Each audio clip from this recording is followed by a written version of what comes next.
السلام عليكم ورحمة الله وبركاته. عاملين ايه؟ كل سنة وانتم طيبين. عامله لكم كده كفتة تحفة يا جماعة بالرز. جميلة كفتة الرز، جميلة يا جماعة، شايفين؟ وعاملين لكم رز بشعرية تحفة وشوية سلطة، بسم الله ما شاء الله تاكلوا صوابعكم وراها.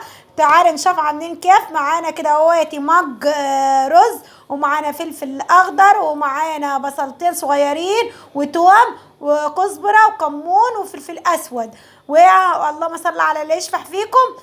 البصلتين صغيرين خالص، ومعانا كده اهوتي خضره، شويه خضره كده صغيرين مش كتار.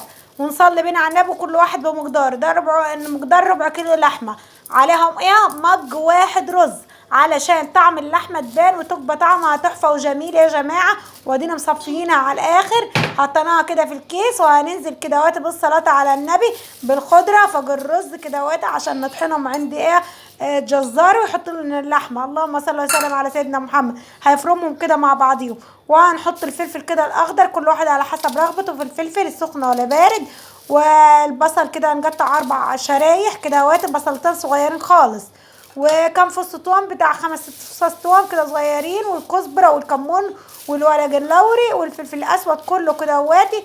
واللي عنده سنه اللهم صل على اللي يشفع فيكم نعناع حطوها، بتبقى تحفه يا جماعه. وفي ناس بتحط لها بيكنج باودر، عايزين حطوا كل واحد على حسب الرغبه. وهنحط كده اهواتي، كان مقداري حطيت نص معلقه ملح في الخلطه دياتي. في خلطه الكفته حطيت نص معلقه ملح، اللي هي كوبايه رز ربع كيلو لحمه، والبصل والخضره والثوم. تعالي نعمل كده اهوتي الصلصه بتاعتها. معانا فلفل اخضر، ومعانا كده بصلتين صغيرين فرمينهم مع السمن كده والزيت، ونزلنا كده بيهم. معانا كزبره، معانا كمون، معانا فلفل اسود، معانا الملح، معانا سن السكر كده اهوت علشان تخلي الطعم جميل كده اهوت. قرب لما تحمر كده البصل يا جماعه، نصلي بينا على النبي كده، وننزل بالتوابل. اللهم صل على كامل النور في الروايح يا جماعه. ما تنسونيش في اللايك والاشتراك، فيديو سهل كده وبسيط كده ودمه خفيف ان شاء الله على قلوبكم. حاجه سهله وبسيطه يا جماعه، ما تحرمنيش من اللايك والاشتراك، وحشتونا والله، بس هعمل مشاغل العيد فمش قادرين نظهر. يلا كل سنه وانتم طيبين، ربنا يجعل يا رب عيد ابيض على المسلمين ويا رب، وانصر اخواننا المجاهدين في كل مكان، اللهم امين. فلسطين وكل العرب اللهم امين. وشايفين اللون الجميل الداري كده، هننزل كده بالصلصه ونسمي بسم الله، الله اكبر علينا. والريحه يا جماعه تحفه. حط اللايك وحط الاشتراك، وحاجه اقتصاديه كده وسهله وبسيطه. هنسيبها كده تتسبك الصلصه لوحديها. وتعالى نعمل رز بشعريه كده على السريع. حطينا كده سمن وزيت مع بعضيها علشان يريج. زي ما انتم شايفين الشعريه كده اهوت خلاص يا جماعه بقت لونها ذهبي. هننزل بالحج رز كده بالصلاه على النبي، ونسيبهم يخشولوا. انا عملت كذا مره مع بعضينا كده اهوت، بس ايه قلنا طول ما عشان ايه كالعاده عشان المائده. ونصلي بينا كده على النبي يا جماعه، ونحط اللايك ونحط الاشتراك. اللهم صل وسلم على سيدنا محمد.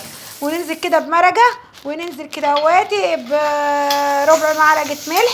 اللهم صل على كامل النور. وخلاص كده خشوله. هننزل كده بميه مغليه بالصلاه على النبي. اللهم صل وسلم على سيدنا محمد.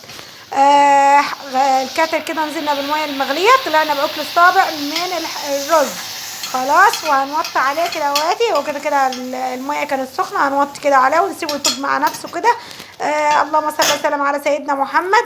اديني بصبع ايه، اديني دهنه ايديا زيت، وبصبع الكفته او اعملها دواير اللي انتوا بتحبوه، الاشكال اللي بتحبوها اعملوها. شايفين يا جماعه بتتشكل وجميله. انا قبل ما كنت اشكلها واعملها صوابع، كنت حطاها في الفريزر بعد ما جت من المفرمه، حطيتها في الثلاجه عشان تتماسك كده اهوت. اللهم صل وسلم على سيدنا محمد. خلاص كده اهوت عملت دواير وعملت ايه بسم الله ما شاء الله. بص قطعت الكميه كيف، والله العظيم ربنا بارك كده اهوتي. ده ربع كيلو لحمه يا جماعه على كوبايه رز بس، والخير والبركه فيها بسم الله ما شاء الله. عايزين نحط اللايك كده والاشتراك يا جماعه، ما نتحرمش منكم ومن لايكاتكم. عايزين نرفع الفيديوهات، المشاهدات هبطت يا جماعه. اللهم صل وسلم على سيدنا محمد. والله العظيم الريحه جميله، وانا بحب الصلصه بتاعتي تبقى تجيله كده هواتي. كل واحد على نوع الصلصه اللي هو بيحبها. اسيبها تغلي كده. تعالى نعمل الحاجه كده. اللهم صل على اللي يشفع فيكم الحاجه. سلطه معانا كده اهوت، بصله مقطع وفلفل اخضر الخضره والطماطم، حطيناهم كده على بعضيهم يا جماعه. اللهم صل وسلم على سيدنا محمد. ونزلنا كده بيهم على الطبق الكبير علشان ننزل كده بنص معلقه ملح، وهننزل بالتوابل اللهم صل على يشفع فيكم الكمون وكزبره وفلفل اسود، واللي بيحب الشطه يحط. احنا حاطين فلفل اخضر فما حطيتش الشطه، حطيت فلفل اسود وكزبره وكمون. ونصلي بينا على النبي كده يا جماعه ونحركهم كويس. وبعد كده هننزل بايه؟ بالخل والليمون. الليمون كل واحد، انا حطيت ليمونتين على 3 معالق خل، كل واحد على ما اللي هو ايه بيحب الليمون ايه والخل ايه، بس خلوها طعم يا جماعه في حته تاني. السلطه تحفه، مش قادره اقول لكم ايه. بسم الله ما شاء الله. لايك واشتراك للقناه، حاجه سهله وبسيطه كده. اللهم صل وسلم على سيدنا محمد. ادينا خلاص خلصناها كده. هنحط 3 معالق خل، انا حطيت 3. شوفوا كل واحد اللي بيحب يحط. انا هو كان المقدار كده وكده كانت طلعت جميله وحياجها مظبوط والتوابل تحفه. ده الشكل النهائي يا جماعه. الرز والكفته والسلطه تحفه يا جماعه، والله تحفه. وبص الصلصه بتاعتي انا تقيله. السلام عليكم ورحمه الله وبركاته. باي. لايك واشتراك.